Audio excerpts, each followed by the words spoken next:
In today's video, I'm going to teach you how to add your payroll history to QuickBooks Online Payroll. By the end, you'll have your prior payroll data in place, so your taxes, year-to-date totals, and year-end forms are accurate from day one. First, gather your documentation. You'll want employee pay stubs or payroll reports showing year-to-date information and your company payroll totals. Aim to collect data through the last payroll you ran before switching. Include wages, taxes withheld, deductions, and employer contributions. If you used another provider, export their YTD and quarterly reports. Those are perfect references. Having this ready will make data entry smooth and prevent guesswork. Next, sign in to QuickBooks Online as the primary admin. This role is important because only admins with full permissions can enter payroll history. If you don't see payroll setup options, confirm your access with whoever manages your account. From there, go to Payroll, then open Payroll Overview. This dashboard guides you through the setup tasks in order. Before you add history, make sure all your employees are added in the task labeled Tell Us About Your Team. Add everyone who has been paid this year, even if someone is no longer active.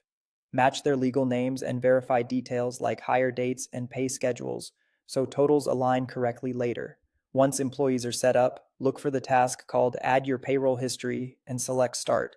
QuickBooks will walk you through exactly what it needs and where each number goes. You'll begin by entering employee year-to-date totals. You'll see a list of your employees. Select Enter next to the first one.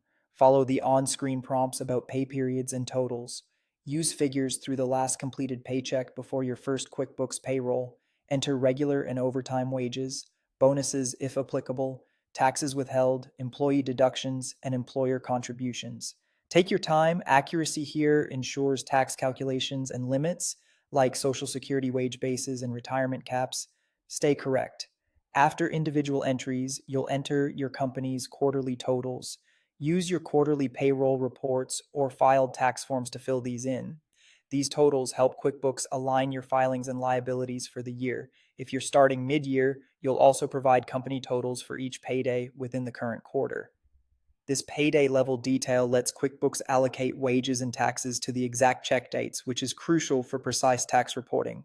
When you're done, review your entries against your reports, save, and you're set. Your payroll history is now in place and ready for your next run in QuickBooks Online Payroll.